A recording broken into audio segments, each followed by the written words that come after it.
સુરતથી cooking studio by કલામાં તમારું સ્વાગત કરું છું। આજે આપણે બનાવીશું ખૂબ જ સરસ એવો બાળકો માટે મનપસંદ નાસ્તો।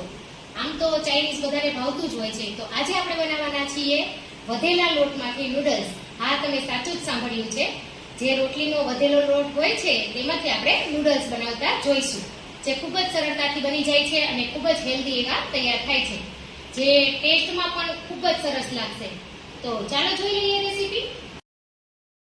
પણ એ પહેલાં જો હજી સુધી તમે મારી ચેનલને સબસ્ક્રાઈબ ના કરી હોય તો સબસ્ક્રાઈબ કરી લેજો અને બેલ આઇકન પર બટન દબાવી દેજો, જેથી મારા નવા વિડીયોની નોટિફિકેશન તમને સૌથી પહેલાં મળે।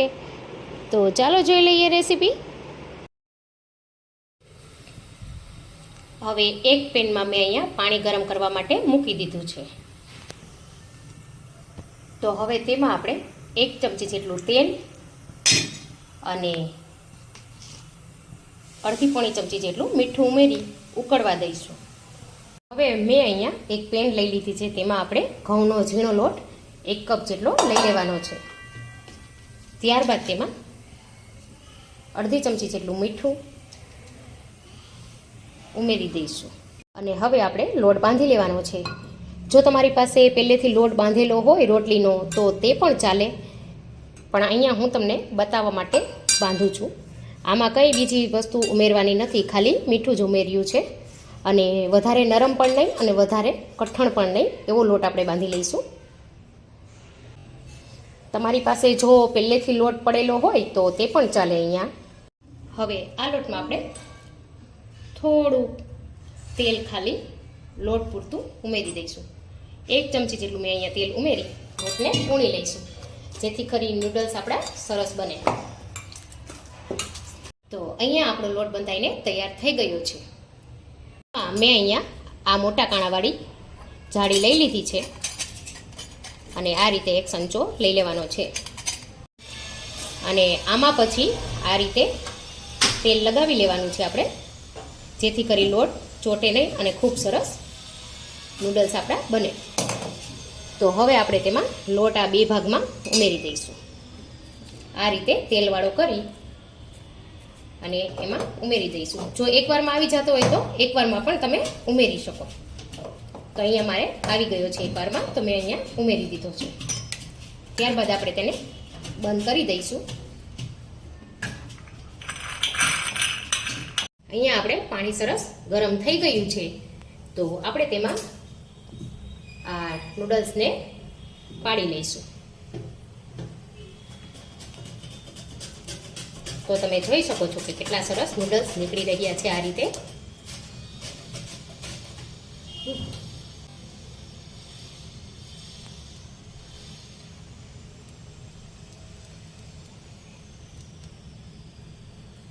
તમારે થોડું છૂટું છૂટું રાખી દેવું, પાછા પાડવા। થોડા થોડા છૂટા પ્રમાણમાં ગેસની ફ્લેમ ફૂલ કરી દેવાની છે અહીંયા। અને તમે જોઈ શકો છો કે એક જ કપમાંથી આપણા ઘણા સરસ થઈ ગયા છે, તો પડી ગયા છે આપણા નૂડલ્સ। તો અહીંયા મેં બધા જ નૂડલ્સ આ રીતે પાડી લીધા છે અને તમે જોઈ શકો છો કે પાણીમાં ગયા પછી આ રીતે સરસ છૂટા છૂટા થઈ જાય છે। તો હવે આપણે તેને 5 થી 7 મિનિટ સુધી ઉકળવા દેવાના છે પાણીમાં, જેથી કરી તે અંદર સુધી સરસ બફાઈ જાય।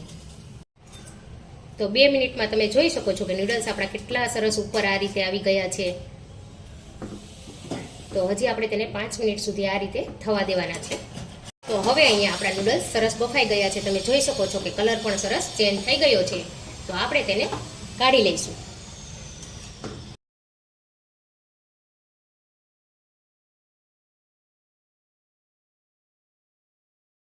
જોઈ શકો છો કે આપણા નૂડલ્સ કેટલા સરસ આ રીતે થઈ ગયા છે। મેં આને ઠંડા પાણીમાં ફટાફટથી ધોઈ લીધા હતા। એક પેન ગરમ કરવા માટે મૂકી દીધી છે, તેમાં આપણે 2 થી 3 ચમચી જેટલું તેલ લઈ લેશું।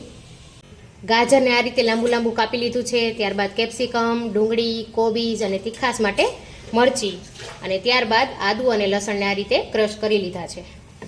તો આપણે અહીંયા તેલ ગરમ કરવા માટે મૂકી દીધું છે। તો અહીંયા આપણું તેલ ગરમ થઈ જાય એટલે આપણે તેમાં ડુંગળી અને લસણ જે ઝીણા સમારેલા હતા તે ઉમેરી દઈશું. આદું અને લસણ, અને હવે ડુંગળી,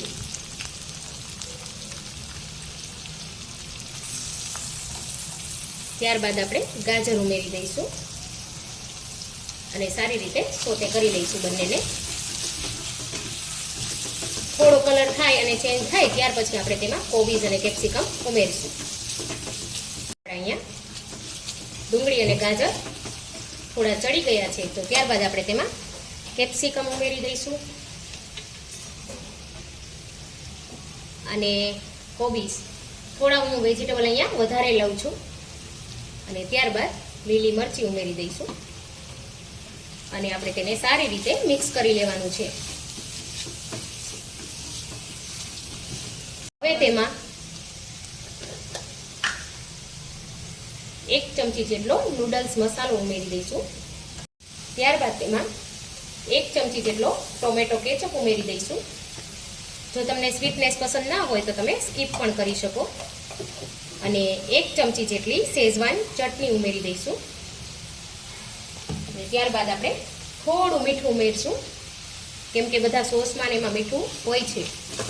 હવે આપણે મિક્સ કરી લઈશું સારી રીતે.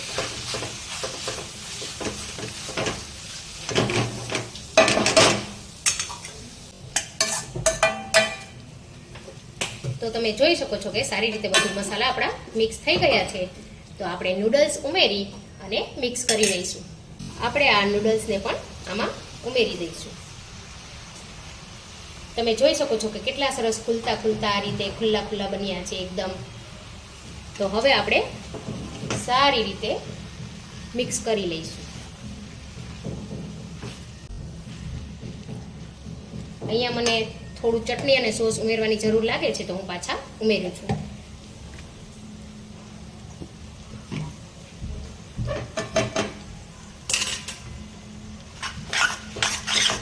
આ રીતે મિક્સ કરી લેવું ફટાફટથી. વધારે પડતું એને ચલાવવાનું નથી, નહીંતર નૂડલ્સ એકદમ તૂટી જશે. પણ તમે જોઈ શકો છો કે કેટલા દેખાવમાં સરસ લાગી રહ્યા છે. આ વધેલા લોટમાંથી તમે ખૂબ જ આસાનીથી આ રેસીપી બનાવી શકો છો. ખાવામાં પણ એટલા જ ટેસ્ટી બને છે, સરસ. તો હવે આપણે ગેસની ફ્લેમ અહીંયા બંધ કરી દઈશું. તો આપણા નૂડલ્સ અહીંયા તૈયાર થઈ ગયા છે. તો હવે અહીંયા આપણા નૂડલ્સ બનીને એકદમ પરફેક્ટ રેડી થઈ ગયા છે. તમે જોઈ શકો છો કે નૂડલ્સ કેટલા સરસ દેખાઈ રહ્યા છે. આ રીતે તમે જો આટલું હેલ્ધી બાળકોને નાસ્તો આપશો તો તેને ખાવાની ખૂબ જ મજા આવી જશે. તો તૈયાર છે સરસ મજાના હેલ્ધી એવા આટા નૂડલ્સ. એક પ્લેટમાં તેને સર્વ કરી લઈએ.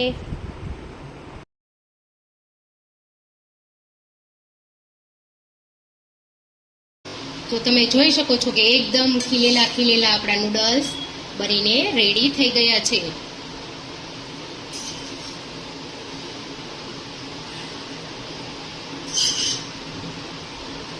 તો ચાલો ટેસ્ટ કરી લઈએ.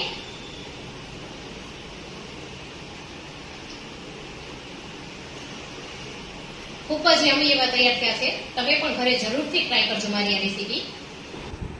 અને મને કમેન્ટ કરીને જણાવજો કે તમને મારી રેસીપી કેવી લાગી.